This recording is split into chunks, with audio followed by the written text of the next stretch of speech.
Fala pessoal, sejam bem-vindos a mais um Desperta Podcast. Esse é o episódio basicamente com um amigo, irmão, uma pessoa com quem eu admiro, uma pessoa obviamente especial. A gente só traz gente relevante aqui, a gente vai falar um pouco de família, mas de segurança pública. Acho que é algo que tem no nosso coração aqui, que a gente tem administrado bem e a gente quer contar para vocês. Seja bem-vindo, João. Obrigado, meu amigo querido. A gente tem uma história bonita junto, né? De mútua admiração. E trouxe aqui para você contar da tua vida, porque eu assisti de perto o primeiro quarto da sua vida, a sua transformação como um homem, né?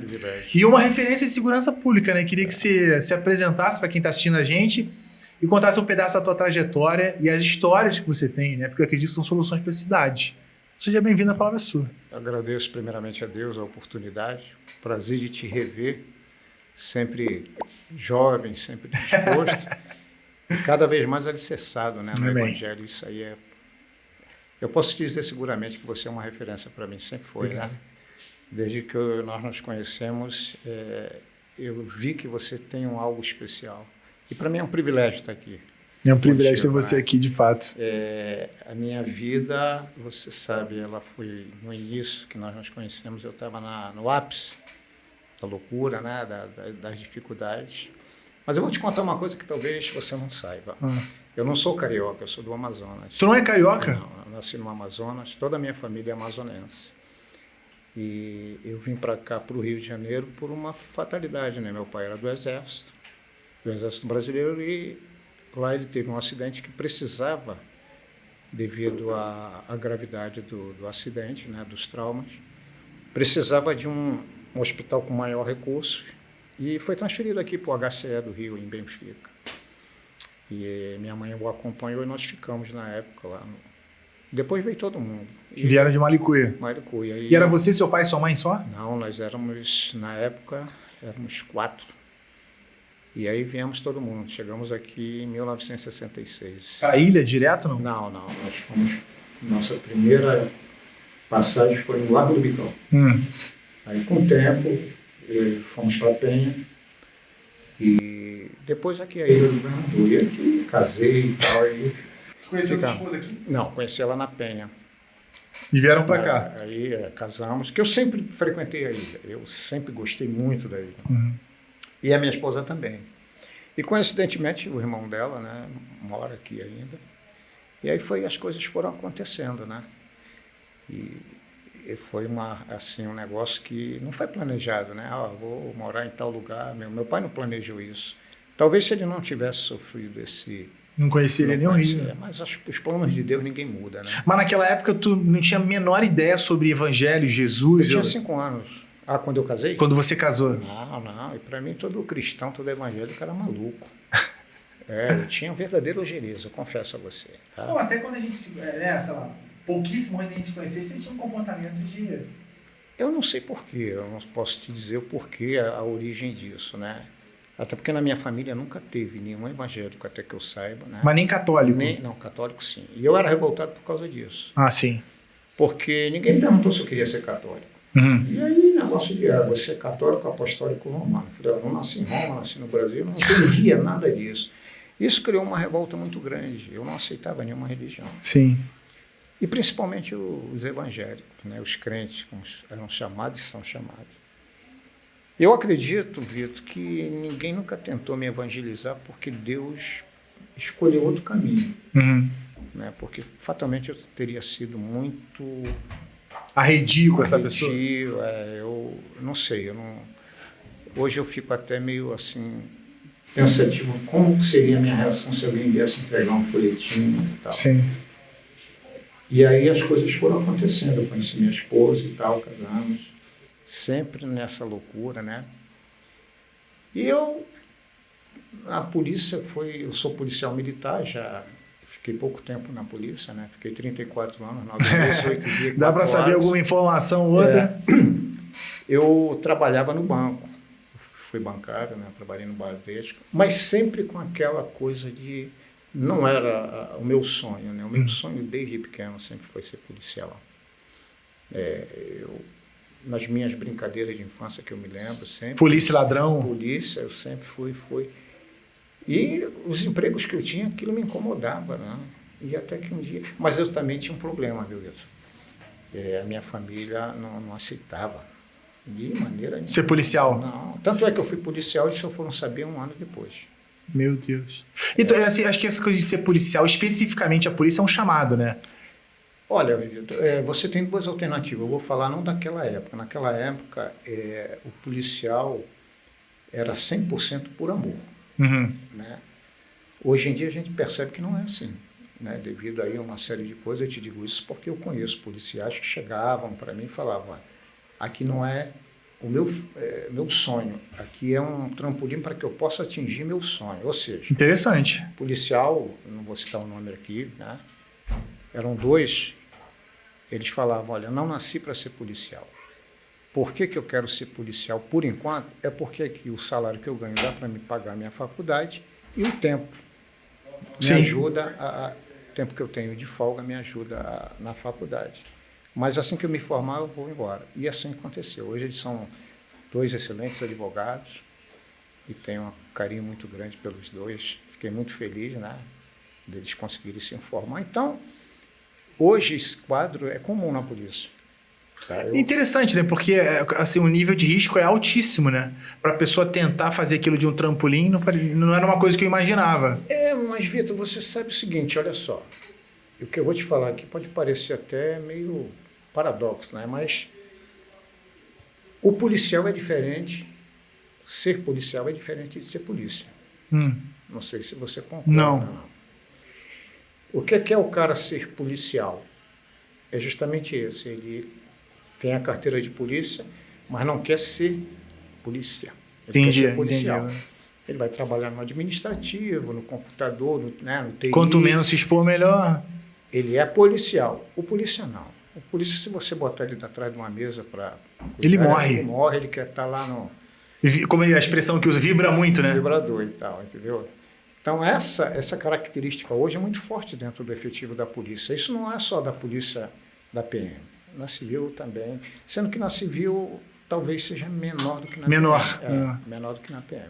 Pode dizer, o número de incursões, de operações que a civil faz é menor do que a polícia militar, que fica, obviamente, 24 horas na rua, né? Hoje é maior, né? Mas na época que eu entrei na polícia em 1980. Mas tu já entrou vibrando assim ou você entrou muito para investigar para saber se era aquilo? Olha só, quando eu fiz o concurso, eu fiz para os dois, para civil e para PM, na época. E passei nos dois. Só que, não sei, você não deve ter pego isso.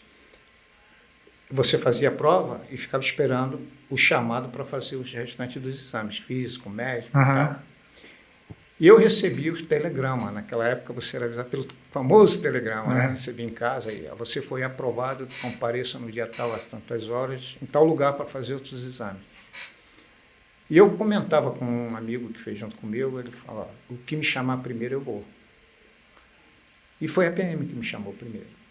4 meses depois de eu já estar na escola de formação, recebo o telegrama da Polícia Civil. Mas pouco mais de 4 meses. Aí já estava lá na frente, né? Eu falei, já estou aqui, não vou parar e começar lá atrás. Não, aí continuei. Entendeu? E foi uma coisa assim que eu vibrava muito, tu não tem noção. Era um sonho realizado, sabe? Sim. Aquilo, é como você sempre ouvi falar da Disney, imaginar, sonhar, mas é diferente. No dia que tu bota o pé lá, tu quer andar em tudo num dia só. Sim. Né? E eu saí assim, eu sempre fui assim, eu achava que ser policial era uma coisa assim que me faria voar. Mas quando você entra, você já estava satisfeito ou era uma coisa assim, não, cara, eu me identifico mais com essa área, ou não, eu quero realmente ir para a rua, eu quero me especializar. Como é que era a tua relação com a adrenalina que a polícia traz, né? É muito legal essa tua pergunta, porque é o seguinte, eu sempre tive comigo algumas convicções que nem todo mundo entendia, né? E não entende até hoje. Eu não entrei para a polícia para ser apenas um número, né? Eu não tenho nada, não estou aqui denegrindo a imagem de ninguém, muito pelo contrário, né? Cada um tem a sua opção de escolha.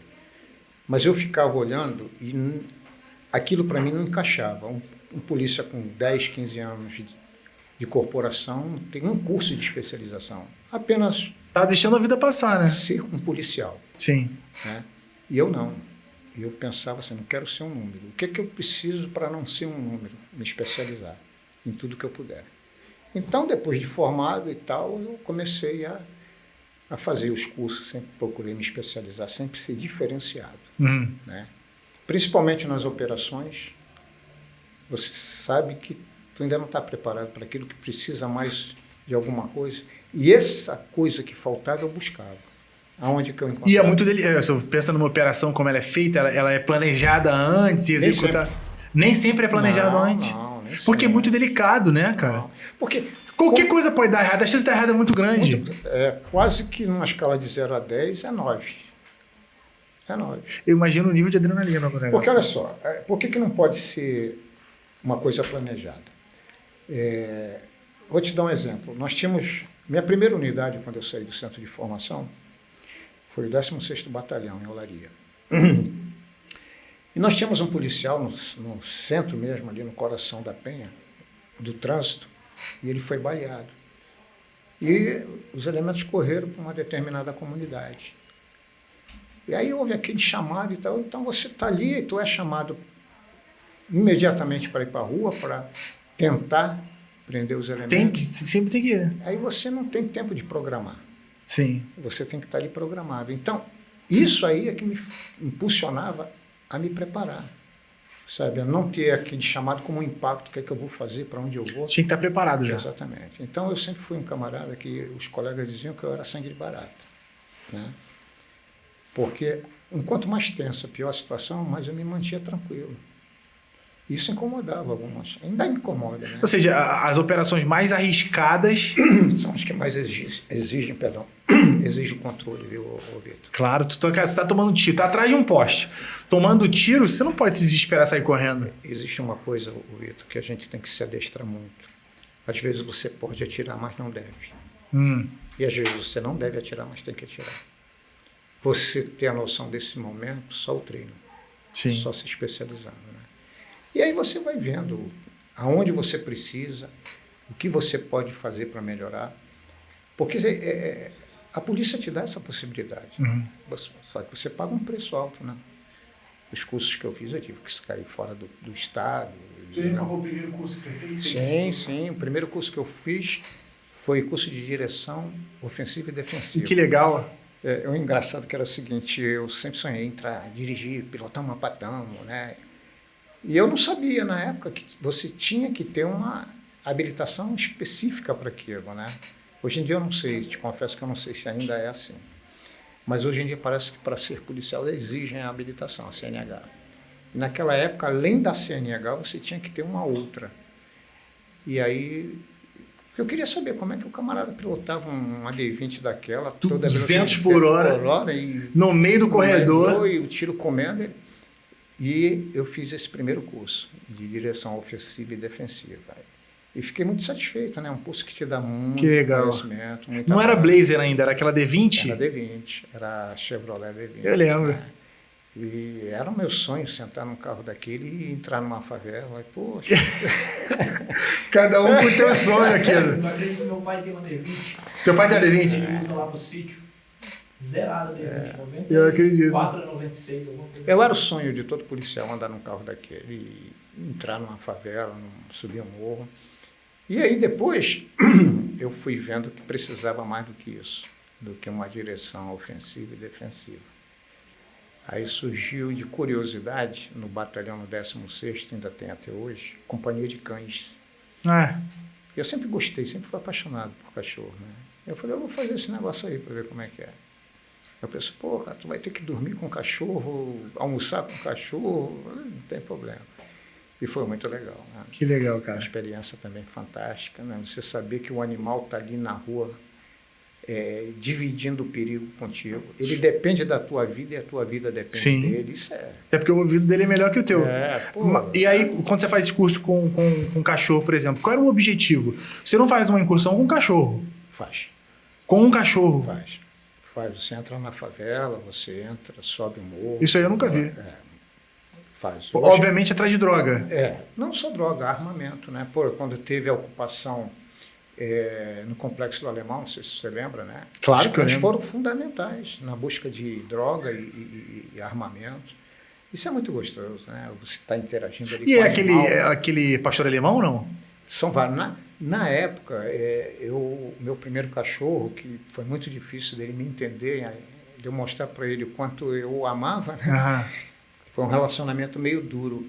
E hoje não existe mais essa modalidade de cão, que era o Doberman. Dizem também que o Doberman era um cachorro... Ele causava muito acidente, né?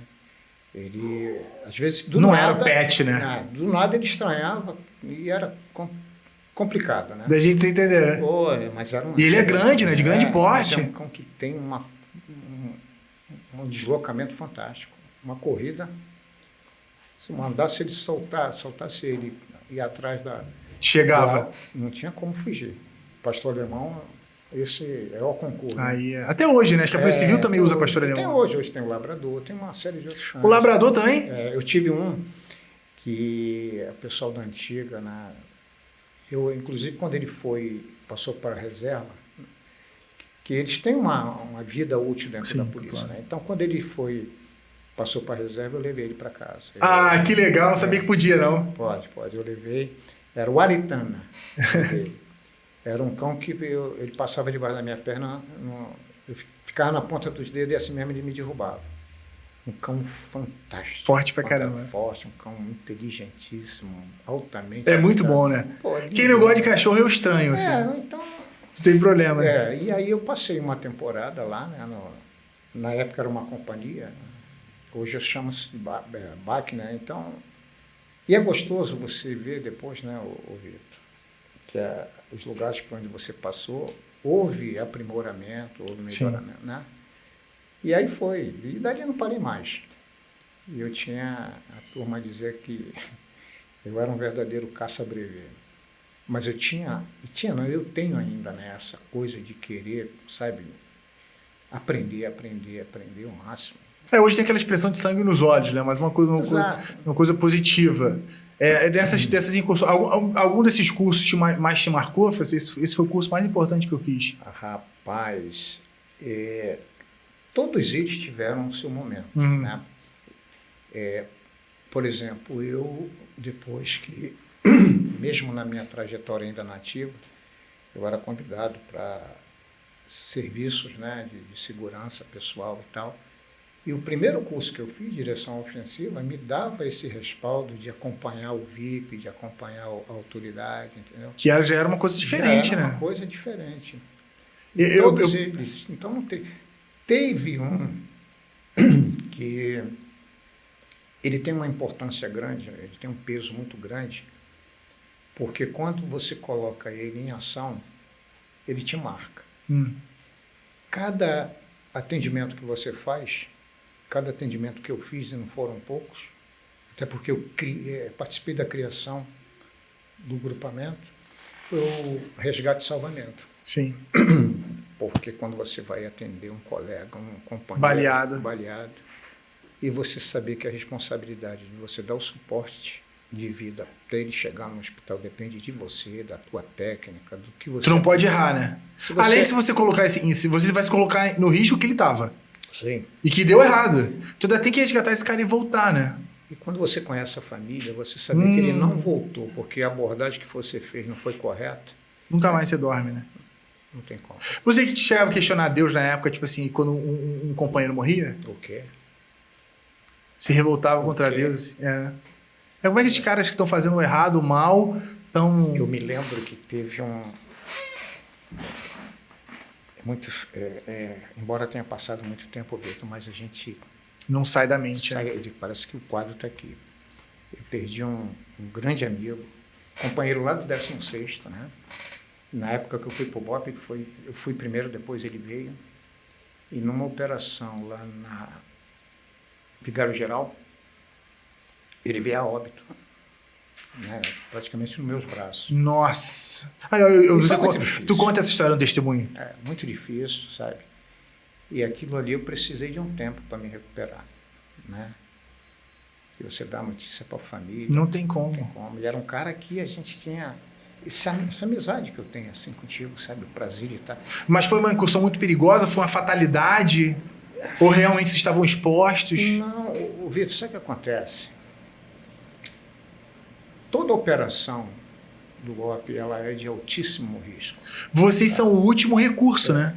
E você imagina uma operação dessas 2 horas da manhã, dentro de uma favela perigosíssima, você não sabe onde o cara está, o elemento está. Vamos botar na conta da fatalidade. Não foi imprudência, não foi imperícia. Tá? Assim, quem já subiu uma comunidade, mesmo como civil, como uma pessoa normal, sabe que de qualquer lugar pode sair um tiro. E assim, ela é muito, entre aspas, assim, poluída de informações. Então, assim, tem muito poste, muito fio, muito letreiro, muita casa, muitas cores, muita gente, muito carro, muita moto. Então é difícil você manter o foco, né? E não é videogame. E tem um outro fator, Vitor. O elemento que está ali, combatendo contra você, ele não tem nada a perder. E ele, se matar 1 ou 2 para ele vai ser premiado lá dentro, ele vai ser ovacionado, entendeu? E tem também a questão da responsabilidade. Ele não tem a menor responsabilidade com os civis ali. A gente vê muito esse caso do... a população começa acusando a polícia de que a polícia deu um tiro inocente. Depois prova-se que o tiro foi do bandido e não dá nada, né? Ele não responde por isso, né? Eu costumo dizer o seguinte, nós servimos a uma sociedade que não sabe muito bem o que quer. Pois é. Tá?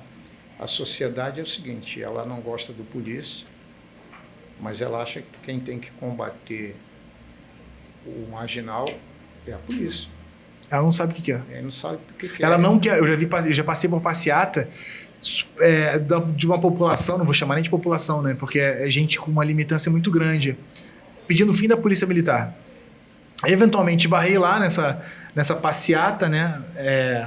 E eu estou tentando ponderar minhas palavras aqui, porque o nível de indignação é absurdo. Perguntei para uma moça, né?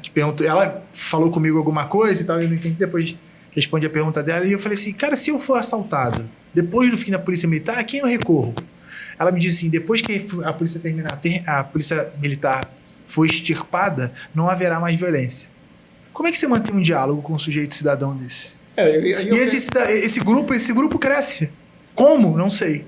Mas cresce. Existem 2 perguntas que eu gostaria de fazer para essa pessoa. Se ela já sofreu uma ação de bandido, sim, se já foi vítima, né? E a outra, qual é o país do planeta que não tem polícia? Não existe isso. Estou falando assim, por exemplo, você tá 2 coisas aqui, 2 casos aqui para você comentar. Primeiro, acho que foi a Vai Vai em São Paulo. Desfilou com um grupo de pessoas vestidas de policial, que o policial é mau. Foi na Bahia, ela cantou exaltando os marginais, aquela queria um marginal, que o marginal é legal de sair com o marginal. É uma música que tem, que eu não me lembro qual era. E foi assaltada. Na saída, o mesmo público que ela estava cantando, que marginal é legal, quer sair com o marginal. Sabe de história? E aí ela... Como é que era na música? Na música não sei o que é o marginal. Eu quero um marginal pra sair, eu quero um marginal pra namorar. E aí na saída desse show, roubaram o colar dela. E ela foi reclamar nas redes sociais. Meu Deus, fui roubada, que absurdo. Então, tipo assim, o que significa essa parcela? O que essa parcela da população precisa para... Porque assim, eu tenho uma certa, pequena, limitada empatia por pessoas que discordam amargamente daquilo que eu acredito. E o meu desejo, de fato, não é só colocar esse grupo pro lado. Eu falo assim, cara, não faz sentido o que você está falando. Você sofreu uma violência? Provavelmente não. Né? Porque sabe o que é tu assistir uma imagem, como eu assisti recentemente, de uma trabalhadora 5h20 da manhã no ponto de ônibus ali do Norte Shopping, e o vagabundo parou ali, assaltou ela falou, poxa, eu comprei meu telefone e comprei o telefone para minha filha. Eu estava indo levar para minha filha, né? Eu passaria na casa dela antes de ir pro trabalho. E eu nem comecei a pagar os meus telefones. Ou seja, ela recebeu um crédito, comprou 2 telefones para presentear a filha e foi assaltada. Ela vai ter que pagar esse aparelho. E, obviamente, que esse cara não vai ser achado e não vai ter... Ô, Vitor, você entendeu agora quando eu disse que a sociedade não sabe o que quer, ela não... Parece que está perdida, sabe? Então, e o papel da polícia, ele é desagradável, porque a polícia é para reprimir. Sim. E ninguém gosta de ser reprimido. E ela vai no problema, ela não vai ela não chega num lugar pacífico e fala, olha, será que vamos ter um problema? Ela chega no problema. E ali você tem que resolver. Sim. A polícia é a única profissão que você resolve o problema que você não criou. Né? Você é chamado para resolver coisas que não sabe a origem. Sim. Se você acertar, você é herói, mas se você errar, você é vilão. Vai vilão, né?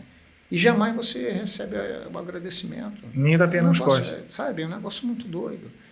Você está ali, às vezes não, na maioria das vezes, para evitar que aquele mal se prolifere, né? vence por aí o resultado, uma vida de um policial, né? Uma vida, mesmo que seja a vida do marginal, né? Se a gente pudesse evitar isso, seria bom. Sim. Mas às vezes não dá, não tem como. Sim. Você me perguntou qual era o meu posicionamento. Quando esse sargento morreu, na Brigada-Geral, eu não vou citar o nome dele aqui, porque se a família vir a ouvir isso, eu sei que choca. Claro. Né? Mas era um sargento muito, muito amigo. Eu até vou falar, porque a gente falava e dizia assim, pô, tá contando história, né? O sargento Brazuna. Era parecido assim contigo, né? Os olhos... A gente chamava ele de Xuxa, porque ele era muito lourinho. Foi meu apelido na infância também. Xuxa. Cara fantástico. Sabe aquele policial raiz? Uhum. Tava no sangue. E às vezes eu brincava com ele. Eu digo, cara, se eu tenho essa tua pinta, eu tava em Hollywood. Né? O cara é vibrador demais, cara. Eu às vezes tinha que segurar ele. Fantástico, um amigo, parceiro. E na morte do Brazuna, eu questionei Deus. Falei, pô, tu não tá vendo isso, cara? Como é que tu fica em cima de braço cruzado, não faz nada? Caramba. E foi complicado. Eu fiquei muito tempo revoltado. E foi no teu braço, né? Eu falei assim, pô, esse cara tá de brincadeira.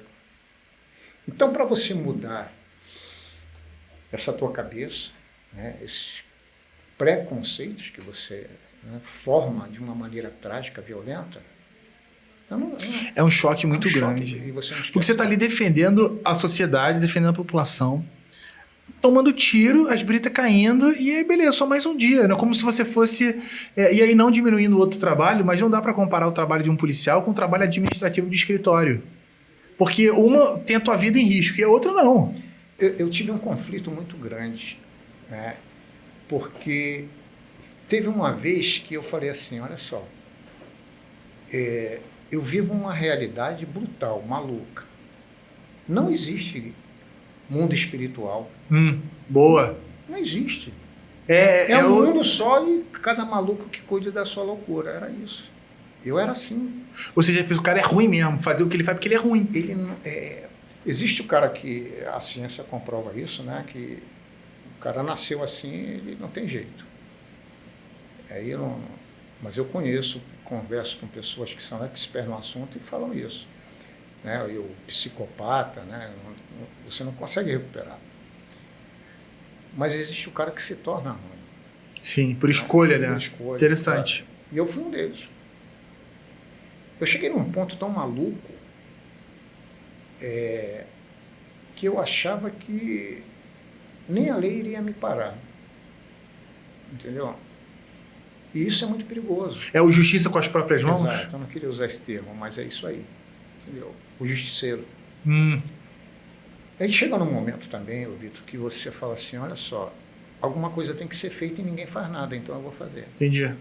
E esse é o perigo, né? E tem muitos episódios que me marcaram de uma maneira tão maluca. Eu vou te citar um que houve comoção nacional e internacional com essa ocorrência. Você lembra do caso do João Velho? Claro. Como é que você vai lidar com o negócio? Não tem como.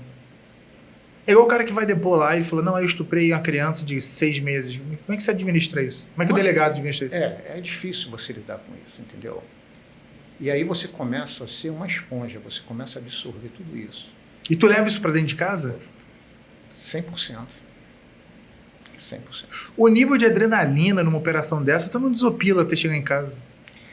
E aí, olha só, o que é interessante a gente ressaltar. A esposa, o lar da gente, passa a ser o único lugar onde você pensa que pode tirar todo esse peso. E, na verdade, não é. Porque a pessoa que está ali do teu lado, ela não tem a menor ideia do que aquilo... Mesmo que tu saiba na teoria, a prática é completamente diferente. Muitas das vezes ela não está nunca preparada para aquilo, para entender. É muito violento, né? A minha esposa era muito interessante que na época ela falava assim, ela chegava do trabalho, hoje eu fiz isso, falava, não sei o quê, você não fala nada do seu. E muitas das vezes eu não tenho vergonha de te falar isso não. O meu maior divã era o banheiro, era o chuveiro do banheiro. Era ali eu abri o chuveiro porque eu tinha que dar uma de machão, de não deixar minha esposa me ver chorar e tal. Meu filho nessa época ainda não tinha nascido. E foi uma das coisas que provocou bastante o nascimento, né? Do meu Claro, filho. como é que tu vai trazer uma... Eu lembro de um período, assim que você chegou lá na igreja lá, você chegou na igreja contra a igreja, né? Contra a igreja, contra o pastor. Hoje é um amigo íntimo do pastor, mas... Eu uma vez cheguei a ponto de querer pegar o pastor. Era isso que eu queria falar. Mas eu lembro engraçado, eu lembro do semblante da tua esposa e eu lembro do teu semblante. O da tua esposa era assim, completamente apático. Como se ela tivesse morrido. E tempos depois, já depois de alguns encontros e tal, não sei o que, uma pessoa super divertida. Que a gente trouxe, que a gente acolheu no sentido de que, cara, essa pessoa faz bem pra gente. Eu lembro da sua esposa quando chegou, com você. E lembro de você quando chegou. Eu queria que você contasse esse episódio. Porque é o seguinte, hoje eu tenho uma esposa que a gente pode dizer que ela é igual um baralho. Ela teve duas faces, né?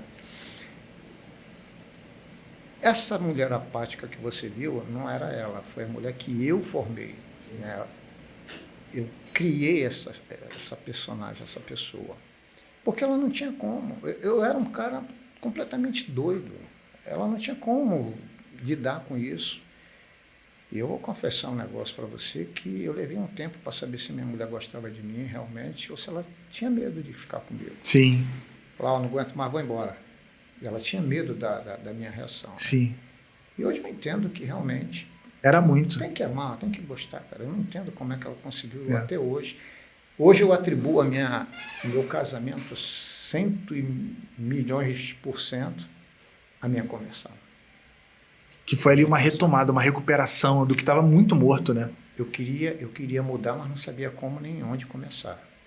Era muito doida a coisa. Muito doido, Eu lembro que você assistia, tu ia pro culto lá. Eu quero que você conte a primeira vez que você foi pro culto desse episódio aí que você comentou. Que tu ficava em pé, lá atrás, meio que na porta, tipo assim, posição de formação mesmo. Todos ali para mim eram suspeitos, estranhos, né? Olha que loucura. E aí eu falei, muitas das vezes eu falei, pô, o que eu estou fazendo aqui, cara? E você foi pra igreja a convite? Não, o Breno que me jogou lá dentro. O Breno tinha o quê? Uns 5 anos? Tinha 5 anos. 5 anos. Eu lembro dele claramente. Foi uma coisa assim.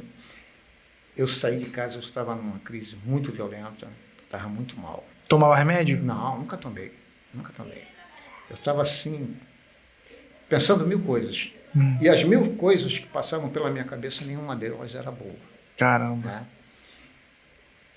E aconteceu um negócio muito interessante. Foi ali que eu estou saindo de casa, o Breno falou, pô, pai, deixa eu ir contigo, quero ir contigo, se agarrou na minha perna. Eu falei, tá bom, botei ele no carro. E ele tinha uma característica, que quando ele estava enjoado, chato, botava ele na cadeirinha atrás. Dormia. Eu dava uma volta, ele... Nesse dia, não. Eu saí daí, peguei a antiga perimetral. Nossa, saudade de ser Flamengo. Poxa. Aí eu olhava pelo retrovisor, ele estava lá aceso. Eu falei, pô, esse cara não vai dormir, não. Eu estava com uma ideia muito doida. Aí quando chegou na descida da perimetral, ali onde tem o aeroporto Santos Dumont, eu retornei. Eu falei, pô, ele não dormiu na vinda, vai dormir na ida. Na volta? Nada. E aí, quando chegou aqui naquele sinal ali da Portuguesa, eu nunca peguei aquele sinal aberto na minha vida. Aquele sinal é ruim demais, E nesse dia eu acho que Deus botou ele, triplicou ele fechado ali, sabe? Eu olhei pelo retrovisor interno e vi o Breno sentado, aí ele olhou para mim e deu um sorriso, cara. Deu um sorriso, aí ficou assim, eu falei... Eu tive a nítida impressão, Vitor, de que ele estava ciente do que eu queria fazer. Que isso? Não sei te explicar, não... Tipo um anjo mesmo, assim, né? Contigo. Eu vou te contar uma outra passagem. Aí quando eu olhei pro rostinho dele, eu falei assim, cara, se eu fizer essa loucura, nunca mais eu vou ver esse sorriso. Caramba. Abri a janela do carro, botei a cabeça e falei assim, eu sempre ouvi esses malucos, esses crentes doidos aí, falar que tem um Jesus aí em cima. Se tu estiver aí e mudar minha vida, eu vou querer te conhecer a fundo. Aí o sinal abriu, o pessoal buzinando, pipi.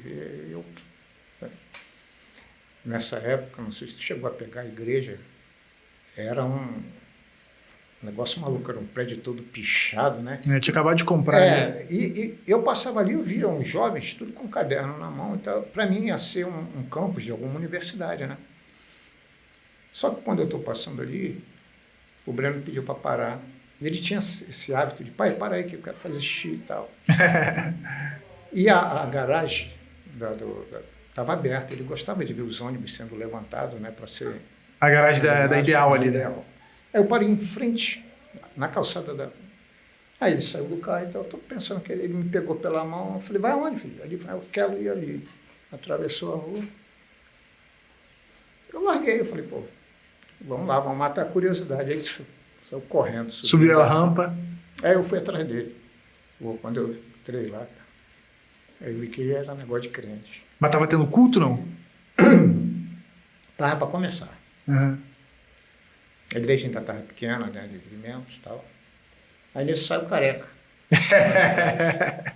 Te deu um soco, não? Não, o Breno, quando viu ele, foi lá e se abraçou com ele. Ele pegou, o Breno fez assim, ó, passou a mão na cabeça, deu um beijinho nele, botou ele no chão e veio. Pô, quando o Breno chegou perto de mim, cara, eu falei, cara, esse moleque nunca me deu um abraço assim. Quem é esse careca maluco aí, rapaz, que abraçou meu filho assim?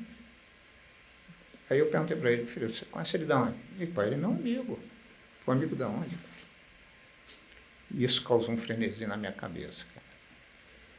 Eu achava que o pastor Jonas estava frequentando lá em casa na minha ausência. Meu Deus do céu! Lembra que ele tinha um... Não sei nem se eu posso falar isso aí, se ele ver. Mas ele sabe dessa história. Ele tinha um Honda Civic preto. Lembro. Né? Não, o Civic não, tinha um Fusion preto. Não, era um... Era um Ford Fusion. Era um Fusion preto. Eu me lembro, não vi a placa agora. L não sei o quê. Aí eu anotei. Sabia a placa? Não sabia, mas eu anotei a placa dele, levantei onde ele morava e andei uns dias indo lá, ficar na porta. Quando ele saiu, eu ia atrás dele. Que isso, cara? Aí tu não vai acreditar. Eu morava ali na Ribeira já há muitos anos e nunca tinha ido, não sei se ainda tem esse restaurante lá, Marinho, só de peixe. Ah, tem lá, em Tubiacanga. Isso. Não é na Tubiacanga. Depois que passa a CM, uma rua de paralelepípedo. É maravilhoso ali, aquela rua meio sem saída ali. Marinho, Martins. Eu nunca tinha ido ali.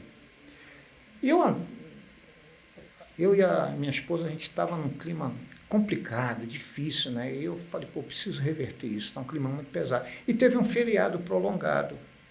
E eu falei, pô, vamos almoçar fora? Nunca tinha feito isso. Nunca tinha feito isso. Eu fui um marido que nunca soube ser um marido. Nunca tinha levado a minha esposa para almoçar. Não, e quem te conhece mole, doce assim, não consegue fazer essa conta, essa matemática não fecha. Não fecha, mas o cara mais bronco do mundo, sabe, mais... Eu nunca fui autoritário, mas eu sempre fui determinado. Aí eu falei, e ela estranhou. Vamos almoçar. Aí fomos lá, almoçar, já tinha pedido a conta, estava tomando um cafezinho. E o muro lá embaixo, não sei se você conhece, sim, né? Você vê quem chega e tal. Qual é o carro que para? Meu Deus, seu Fusion preto. Aí me sai o careca, uma lourinha e um casal. Uma lourinha magrinha. E eu estava sentado na última mesa ao lado direito de quem entra. Quando o Breno pé da escada ali. Quando o Breno viu, ele fez a mesma coisa que fez. Saiu correndo, o cara abraçou ele no meio do caminho, assim. Aí eu olhei para minha mulher e olhava para o Breno, olhava para minha mulher, olhava. Aí ela foi e perguntou, quem é esse careca? Eu falei, pô... Eu que te pergunto. Eu estou esperando você dizer quem é. Pô, aí eu contei, ela ficou. E aí foi um negócio maluco, né, cara? E aquilo me incomodou. Que mistério é isso, cara? Eu tenho que saber quem é esse cara. Por que o meu filho tem essa coisa com ele? Isso foi uma sexta-feira. Aí no domingo eu fui lá de novo, na igreja. Pela segunda vez. Mas já sabia que... ele saiu dali, né? Dali ele... Quando eu chego na porta, eu não lembro o horário exato.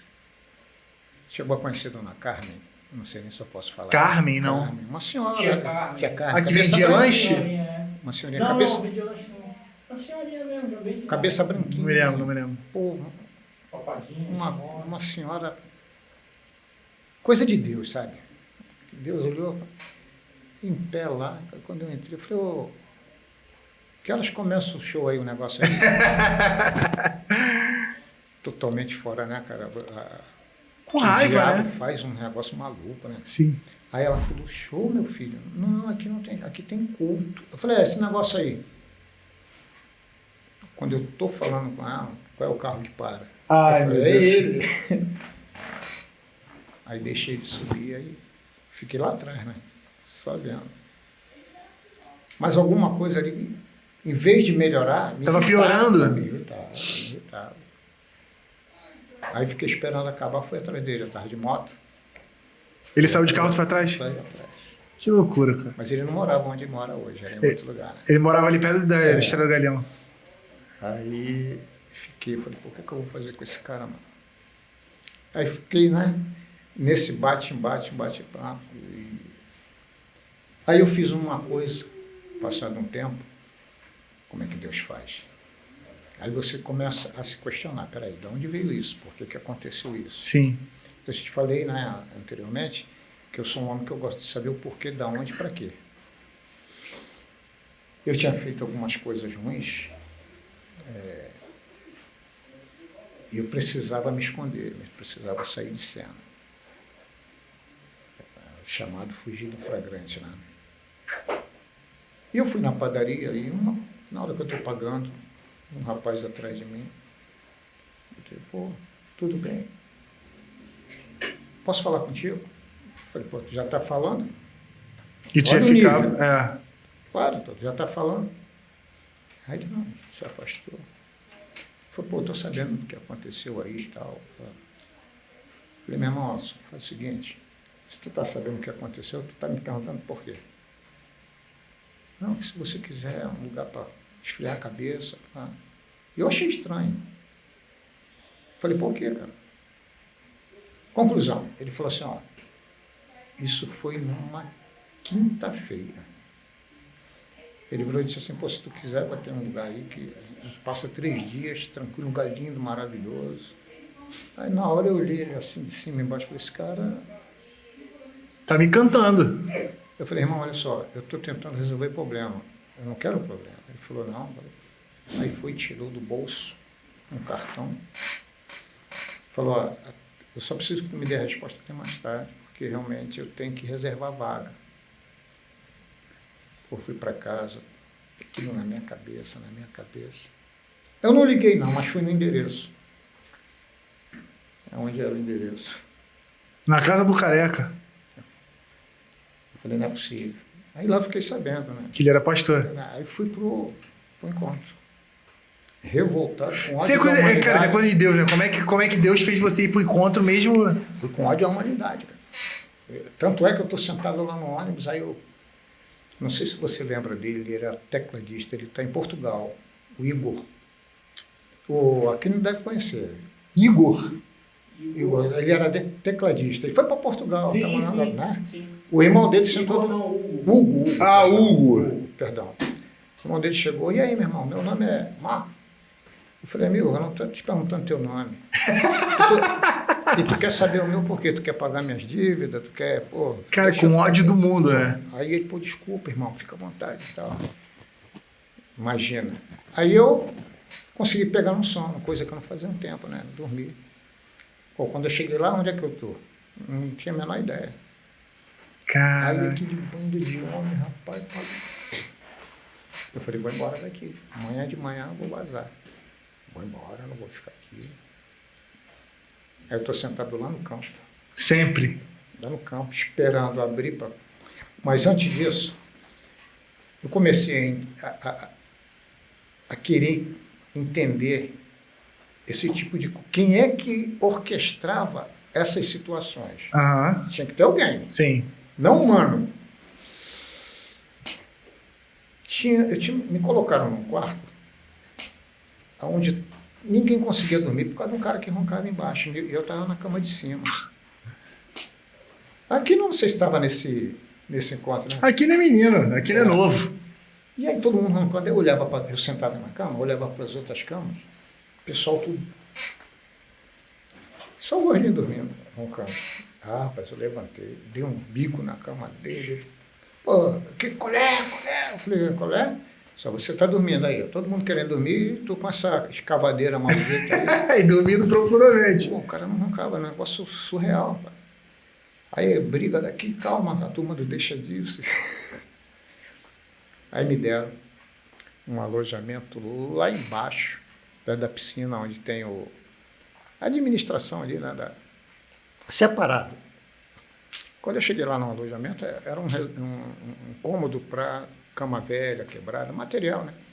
Te encostaram ali. Aí os caras botaram, fizeram a cama com todo amor, cara. E esse amor me irritava, Sim, cara. sim. Porque quando você não conhece o que é o amor, o que é sabe, o respeito pelo próximo, tu fica assustado, né? Eu falei, pô, esses caras aqui são diferentes. Chegou muito arredio, né? Aí montaram a cama com todo amor, aí eu fiquei. Mas não dormi na cama. O que é que eu fiz? Eu peguei a cama e encostei na porta. Eu falei, esses caras estão armando alguma coisa para mim. Caramba. A cabeça estava completamente pirada. Encostei a cama na porta, que se alguém tentasse abrir, aí sentei e fiquei com a minha mochila. Vigiando. 5 horas da manhã eu abro, puxo a cama, abro a porta, tá igual ele ali, ó. Fesso. logo o que tem... Bom, para você que está assistindo, Fesso tem a cara angelical de 2 metros por 2 metros. Faixa preta de jiu-jitsu. Uns 2 metros tá tudo envergadura. Fesso em pé na porta, 5 horas da manhã. Aí ele, bom dia, amado. Eu falei, bom dia, amado. Amado? Falei, meu irmão, olha só. Ele, pô, tu quer alguma coisa? Eu falei, quero vazar, quero ir embora. Ele, pô, faz isso não. Eu falei, meu irmão, olha só. Eu vou embora. Tu é grande, mas é 2. Eu vou embora.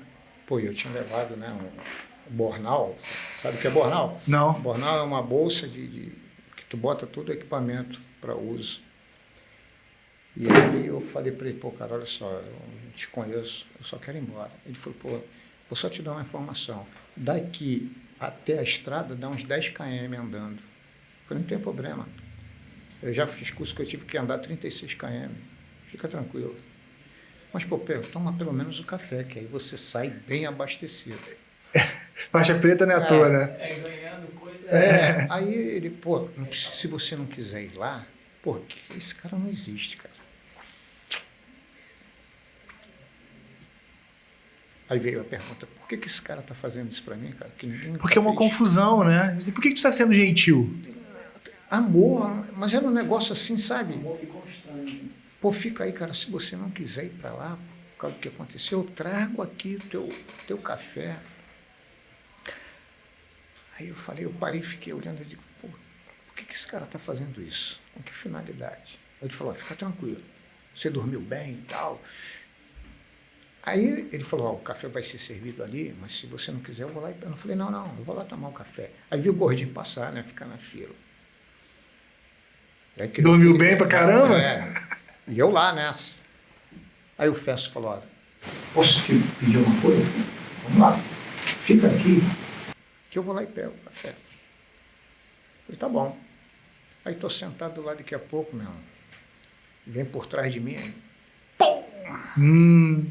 Meu filho! Cara, eu dei um pulo. Quando eu olhei para trás, é o careca. Eu falei, agora eu vou. Aí foi um tumulto. Sério? Calma, ele é o pastor.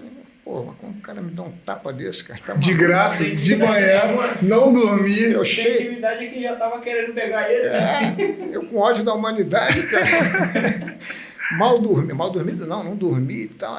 Aí ele foi. Quando eu ia, ele me abraçou e falou umas coisas que realmente... É o Espírito Santo, né? Aí, olha só, você vai tomar um café comigo. E foi me puxando, né? Aí pediu uma mesa lá no canto. E eu sentei, ele, calma, respira fundo, vai.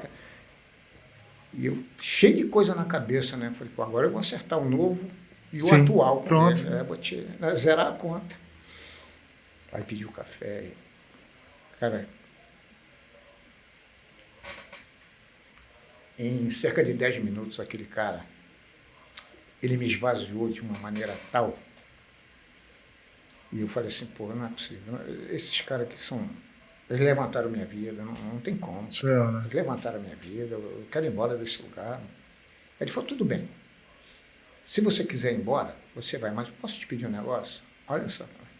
Aí eu me lembrei do que o Festo falou, né? Eu tenho que ir depois do almoço.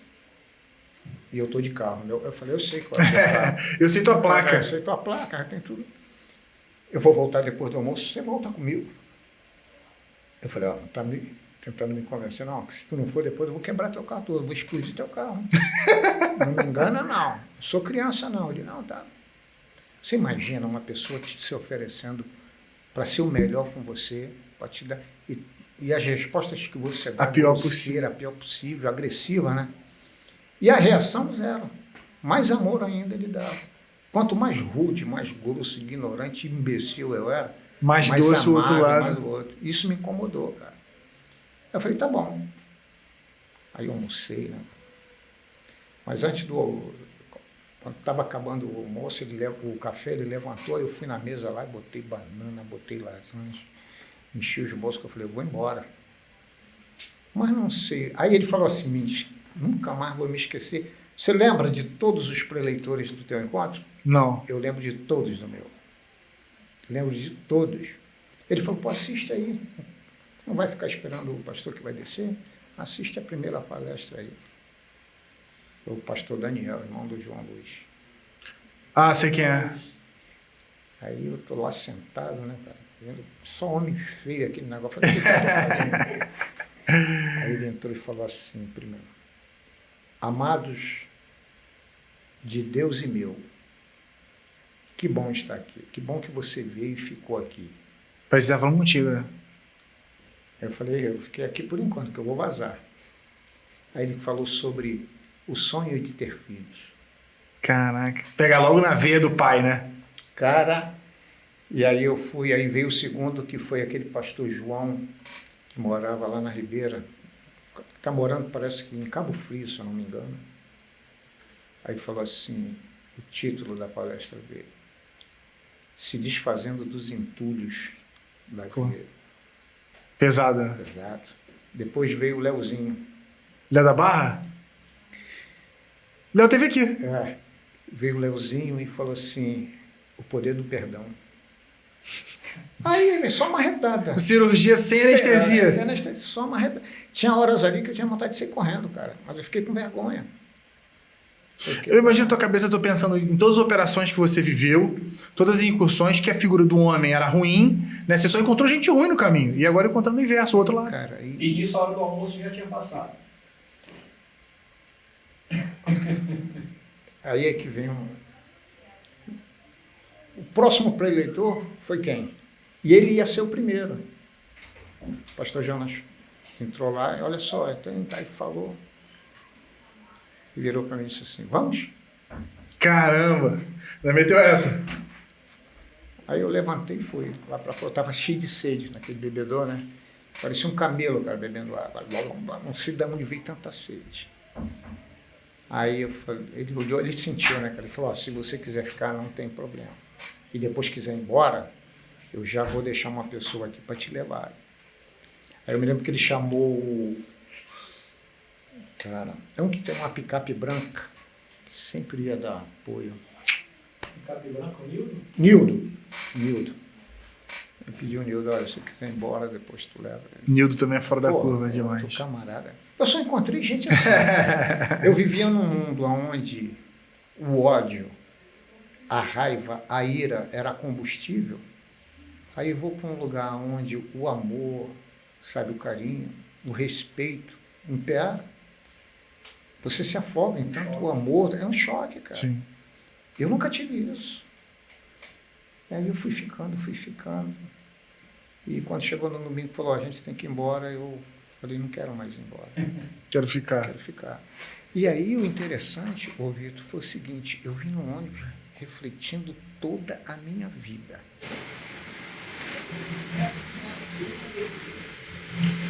O primeiro conflito na minha cabeça falou assim, eu tenho que assumir essa identidade. Assumir a identidade de quem agora você é É complicado. Sim. Como é que eu vou ser visto lá na minha unidade? Como é que eu vou chegar em casa? É um conflito, né? Conflito, cara. E aí, quando eu cheguei em casa, a minha esposa viu a mudança. Eu percebi que ela viu, sabe? Fica na tua cara. Não foi uma mudança assim imediata, mas eu tentei melhorar algumas coisas, né?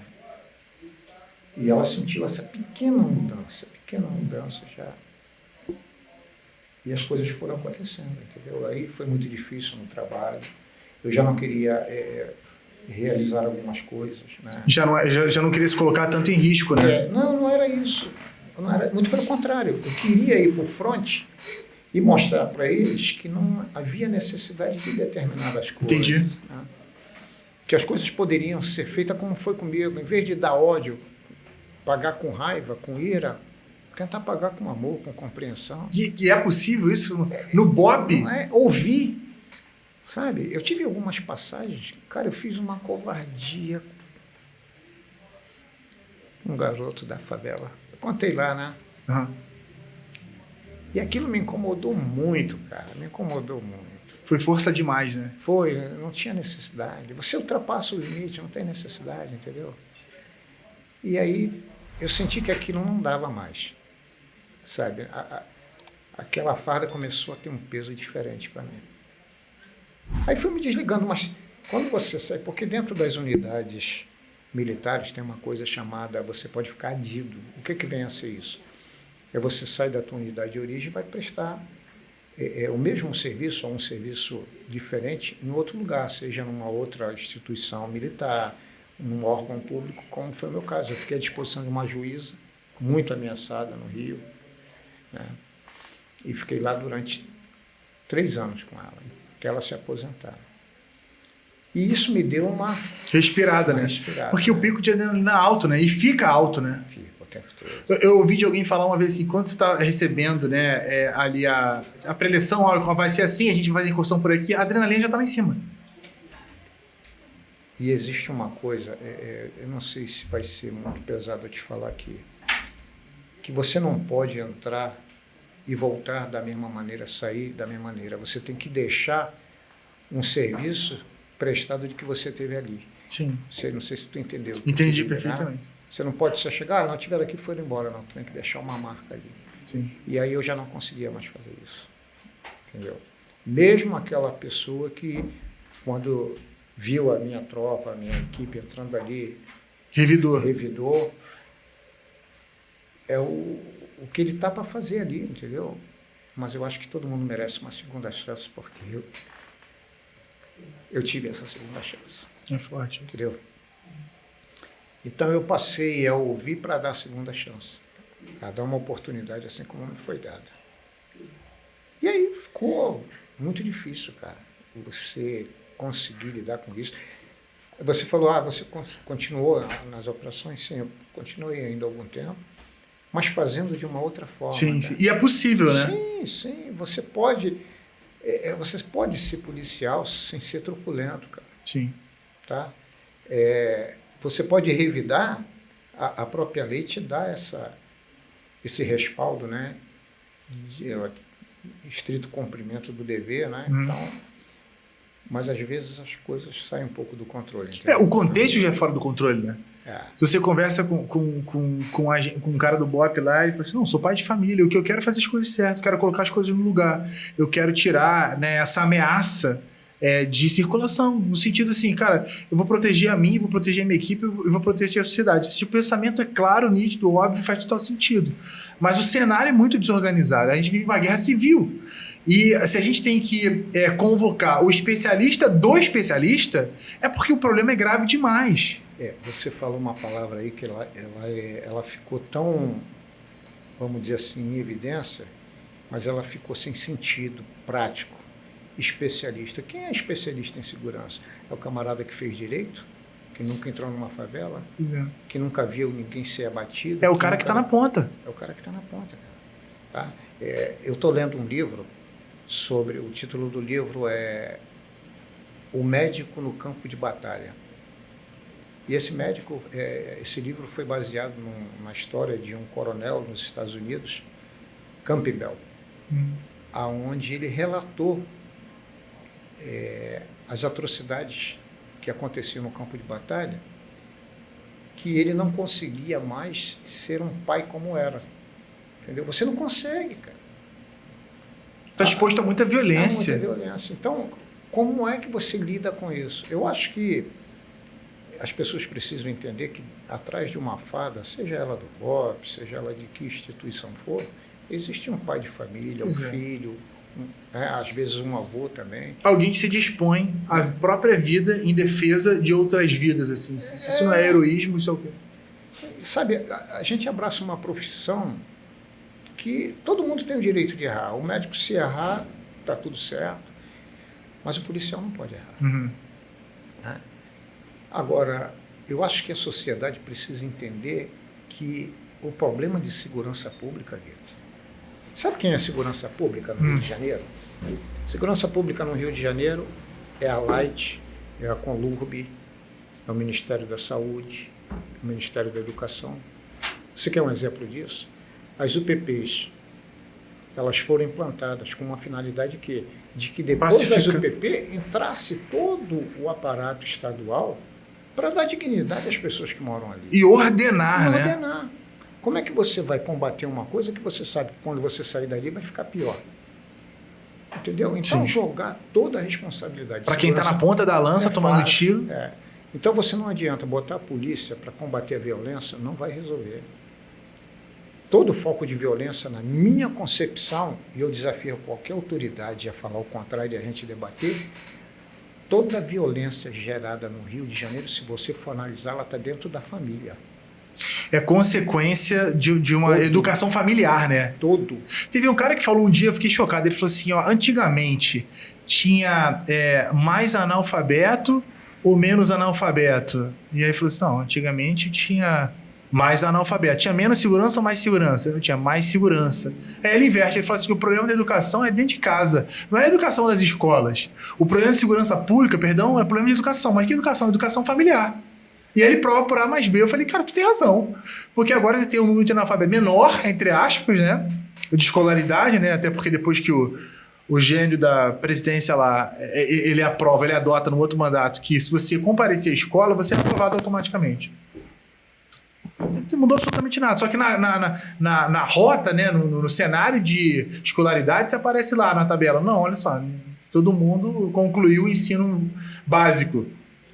A que custa, né? Compareceu? Ô, Vitor, eu acho que a primeira coisa para você falar de segurança pública é você despir a polícia militar. Vamos lá. Eu vou falar da polícia porque é minha casa. Você tem ideia do que é o policial militar dentro de uma favela? O público que ele tem ali que combater são vítimas também. Sim, tá entendendo? Sim. Você pega um camarada dali, como eu já peguei, meu irmão, por que tu tá nessa vida? Eu falo, chefe, meu pai faleceu combatendo vocês. Minha mãe tá presa. Eu vou fazer o quê? Eu não tenho documento. Aqui me dá 3 mil por dia. O cara é produto não que seja uma justificativa, não, né? Não justifica. Tá? Mas aí você pega aquele cara, tira ele de lá, dá um documento para ele, apresenta ele numa empresa, a empresa vai aceitar? Não vai. Candidatos para PM que moravam dentro de comunidade ou próximo eram eliminados na pesquisa social. Cara, que o problema é muito fundo e muito grave, né? Ele é maltratado também. Entendeu? Então, esse negócio de varrer para debaixo do tapete vai ter uma hora que... Tem que acabar. Você tem que despir a polícia. Tá? Você... Ô, Vitor, a polícia tem grandes homens, grandes heróis. Tá? Eu trabalhei com um cara que, para mim, a polícia teve um comandante-geral que foi para PM, que o Pelé foi para futebol, na minha concepção. Quem era o cara? Newton de Albuquerque Cerqueira, general. Porque assim, um homem evoluiu a polícia, nunca mais, com todo respeito aos que já passaram e o atual comandante-geral, nunca mais a polícia teve um nem parecido com ele. Sim. Ele parava para conversar com o policial. Eu, quando fui baleado, ele foi no hospital me visitar, perguntar se eu estava precisando de alguma coisa. Entendeu? É uma empatia assim profunda, né? Então, numa área de violência. Exatamente. Você tem que dar.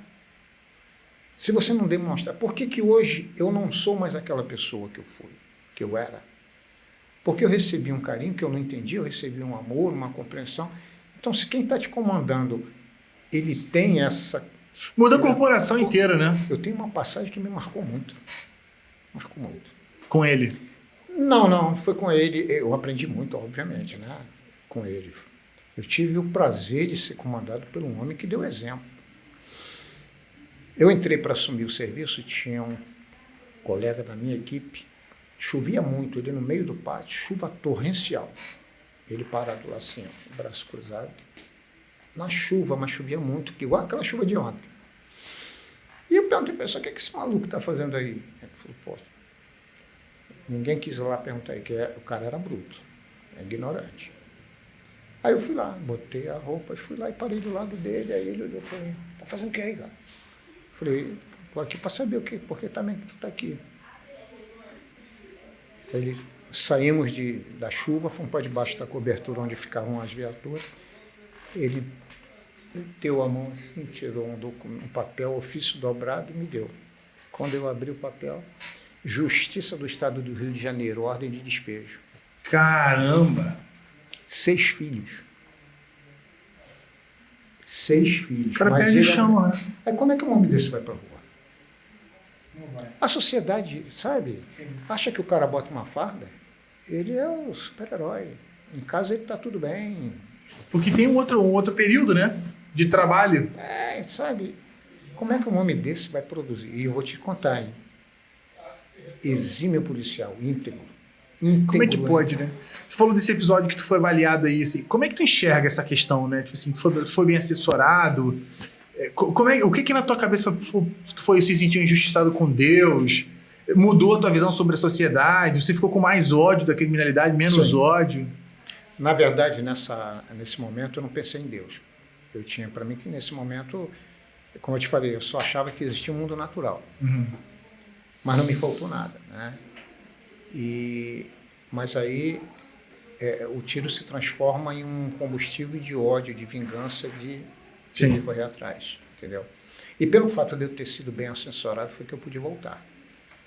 Porque por pouco eu não voltava. Ainda mais na perna, no fêmur? Fêmur. Então, dei muita sorte. Podia ter morrido, né? Podia ter... A fratura podia ter cortado a femoral, né, a artéria. E foi em operação? Foi em operação. Então, eu fui muito bem. A equipe teve muito controle, soube trabalhar. Tu não desmaiou, tu ficou acordado? No começo eu percebi que estava baleado, né, mas não sabia a intensidade. E aí, com a perda de sangue, a dor foi aumentando, eu escutava as vozes, né, mas eu não conseguia. Foi apagando. Não conseguia. E quando eu acordei, já tinha sido operado e tal. Mas tu sentiu o golpe do tiro? Sim. Ou só estou o barulho não, e pagou? Eu senti porque... Pelo menos um soco? Uma paulada. Sim. Sabe, quando se alguém chegar aqui na perna e pau. Mas você não sabe de onde veio o tiro? Não, nem quem deu. E aí você falou, bom, como o Paulo, né? Combati um bom combate, agora eu vou partir. Só não sei pra onde. Teve essa reflexão? Tive. Eu achei que ali... Ia morrer. Eu achei que ali tinha sido... Mas engraçado que eu falei assim pro companheiro, eu falei, cara, ó, se eu morrer aqui, não falar nada pra minha mãe. Foi a única coisa, o único comentário. Que eu não sabe. Fala nada pra minha mãe, é ótimo. Não fala nada pra minha mãe. Não fala que eu morri? Nós tínhamos na equipe um código, né? Eu falava pro pessoal, ó, se eu morrer, que a minha esposa seja a última a ser avisada. Que geralmente é a primeira, né? A mãe e a esposa. E chegar em casa a cada dia de um serviço é uma vitória, né, cara? A gente vai mudando. Você quer ver, o amor, a educação é fundamental, cara. Por isso que eu te falei, quem é a segurança pública no estado do Rio de Janeiro? É a Conlurb, é a Light, é a reestruturação da cidade. Exatamente. Entendi. Pô, eu trabalhei num hotel, eu fui chefe de segurança de uma rede de hotéis, em que na frente desse hotel tem, em Copacabana, né? O hotel ele pegava Princesa Isabel e a Avenida Nossa Senhora de Copacabana, uma praça maravilhosa. com chafariz e tal. Mas se ninguém chegasse ali e tomasse aquela praça como... Não, eu vou adotar a praça. Ela seria ali um antro de prostituição, de tráfico de droga, de mendigos, depredação. As pessoas iam fazer necessidade na praça e tal.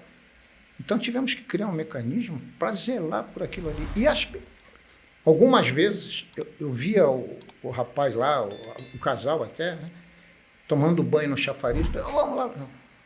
Vamos lá, não. Deixa eles acabarem para a gente depois ir lá. Quando eles acabaram, eles vão sair para falar com você. Quando você quiser tomar banho, fala comigo.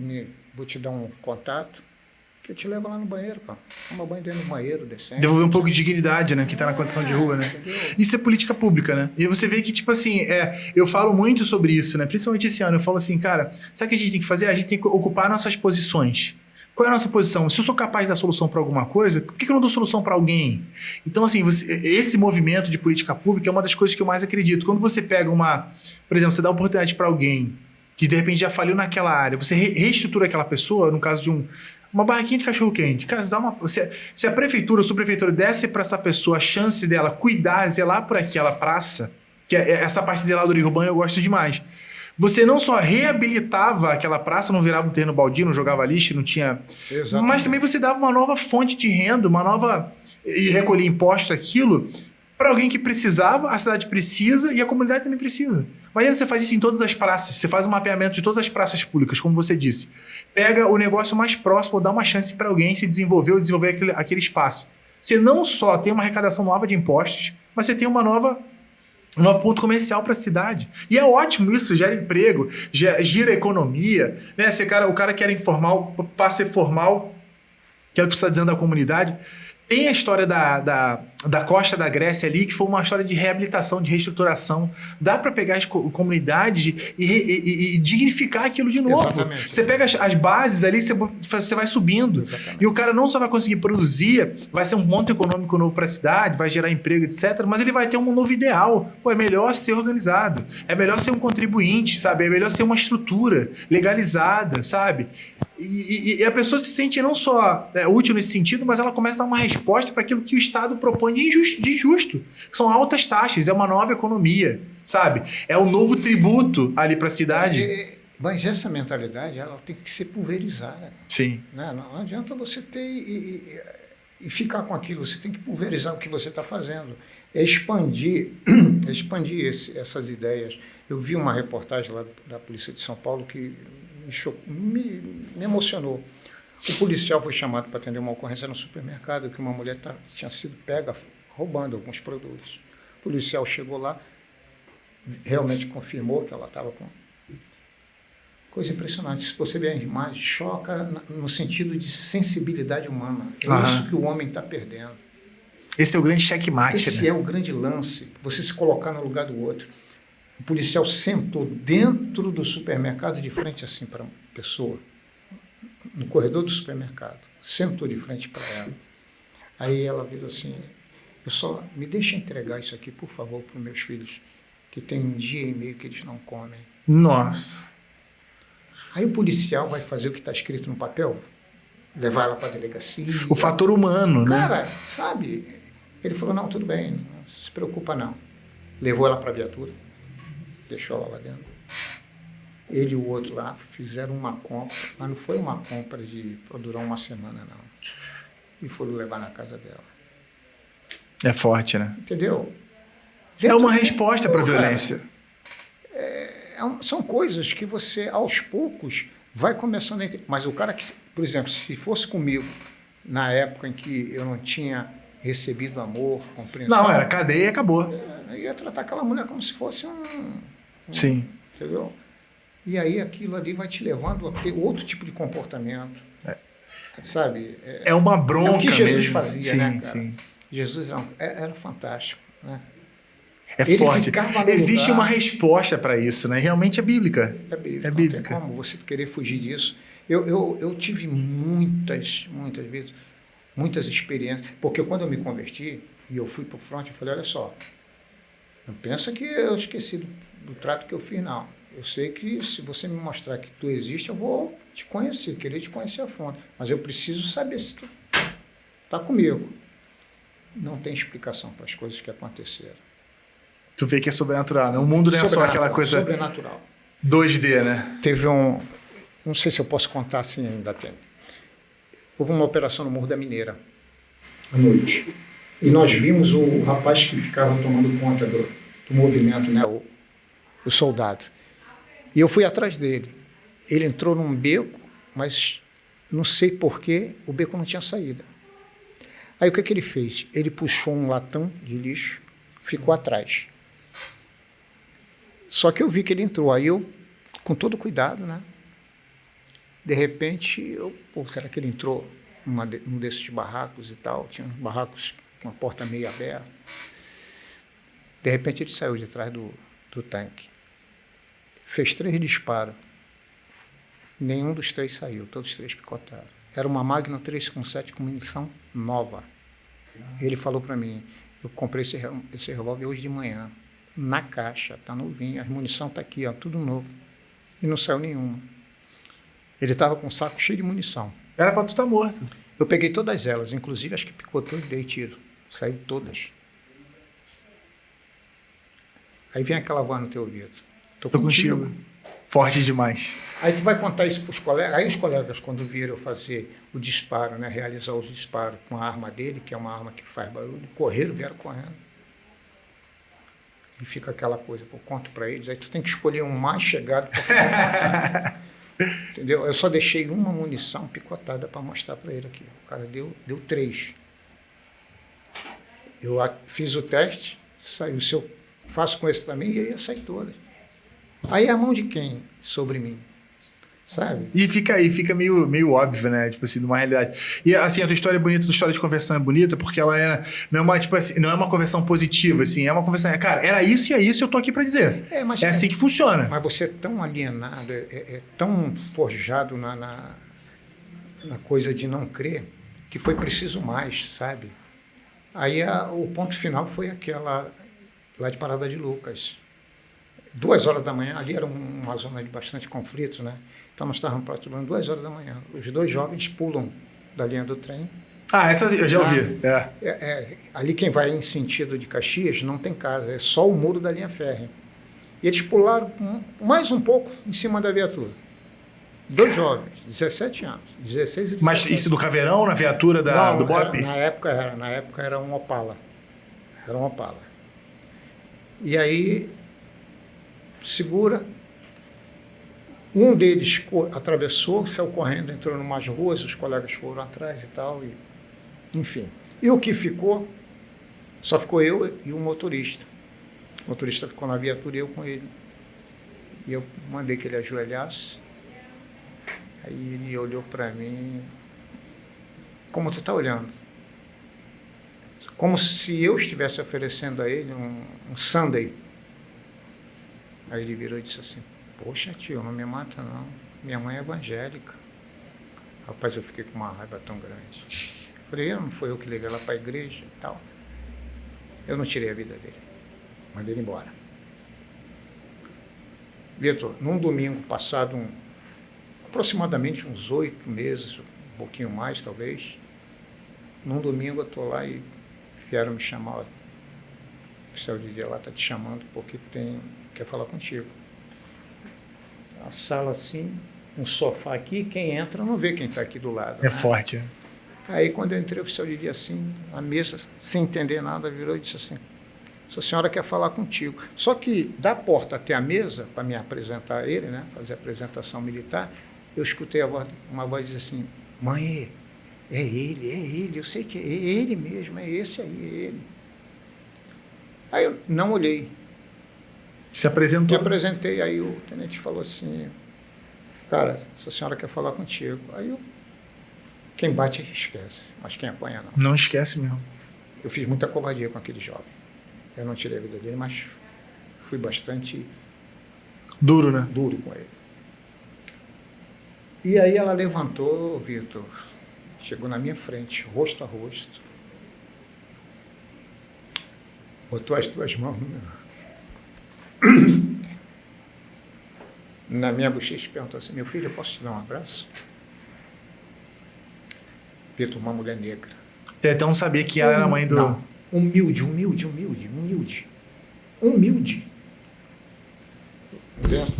lenço amarrado na cabeça, um vestidinho branco, mas tu via que, sabe? Tudo humilde. cuidadinho.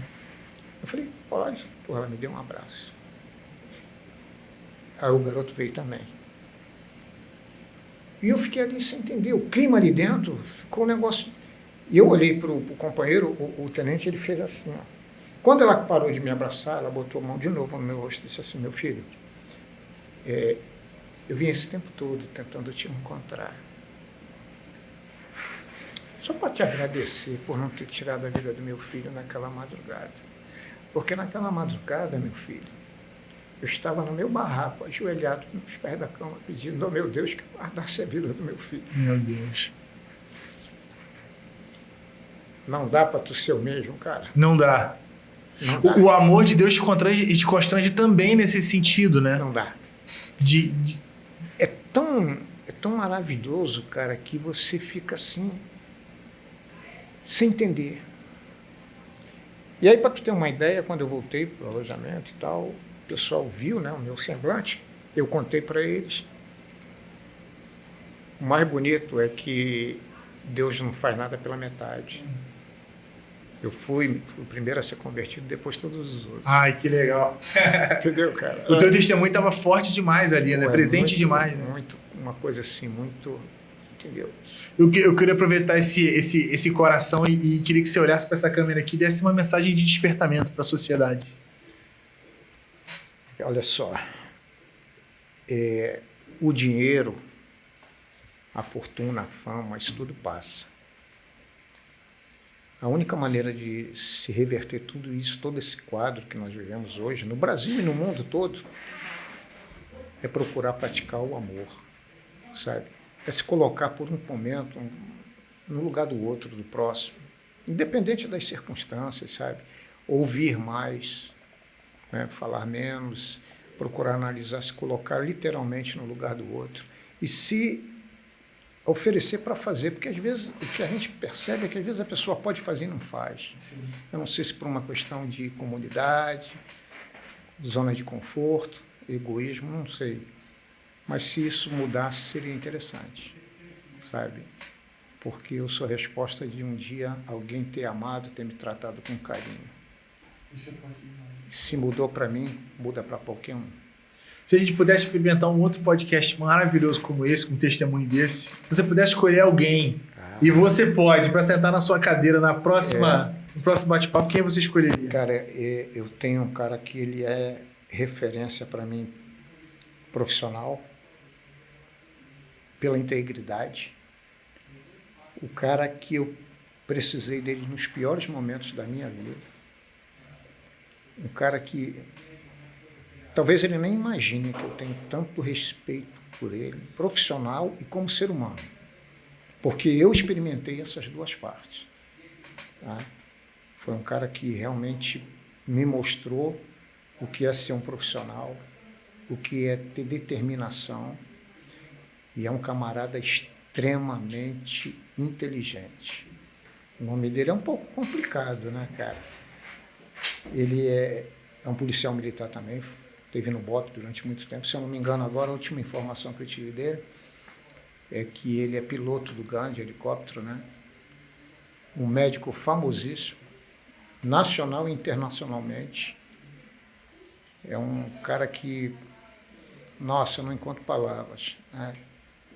Chama-se Abush. É um cara que eu gostaria de ver ele sentado aqui, porque vai ouvir muita coisa com muito fundamento, muita propriedade, sabe? Do que é, ele conhece a polícia por fora, por dentro. Tem história para contar, né? Pelos lados. É um homem que criou, hoje ele deixou um legado dentro da polícia, né? O grupamento de resgate e salvamento, ele pagou um preço muito alto, muito alto. Então é uma pessoa que eu respeito muito e gostaria de ver ele sentado aqui batendo um papo contigo. Abush Krishantowicz Valente. Eu vou deixar o convite nominal para que você venha aqui participar com a gente, ele vai entrar em contato contigo, vai ser um privilégio ter aqui. João, nem sei como te agradeço. Eu queria mandar um beijo especial para tua esposa e pro teu filho, que eu acompanho nas redes sociais, e um beijo carinhoso. E feliz e triste em dizer que eu o acompanho desde os 5 anos de idade. Esse cabelo branco aqui, não tem como, nas câmeras não tem como negar. Eu te agradeço. Foi um privilégio enorme, cara. Obrigado, não repara aí a emoção, porque não dá para conter. Foi né, maravilhoso. Embora tenha passado muito tempo, mas marca. Aquilo que marca no corpo a gente talvez esquece. Mas é uma mensagem de transformação absolutamente possível, potável, como diria um amigo meu. Você ficou até o final, eu queria convidar você não só a se inscrever, mas deixar seu comentário, principalmente se você é da área de segurança pública, né? Para que a gente possa debater aqui nos comentários o que de fato é melhor para o Rio, para o Brasil. A gente ama essa terra, não quer abrir mão dela de jeito nenhum, mas tem muita coisa que precisa mudar. Eu acho que essa questão do amor realmente privatizou um espaço no meu coração aqui. É uma mensagem que a gente quer anunciar. Tem alguém para mandar esse podcast, esse episódio? Te marcou? Manda para alguém que você ama, para que a pessoa também receba esse vídeo com carinho. Obrigado por ter ficado até aqui. Obrigado, João. Até a próxima. Beijo.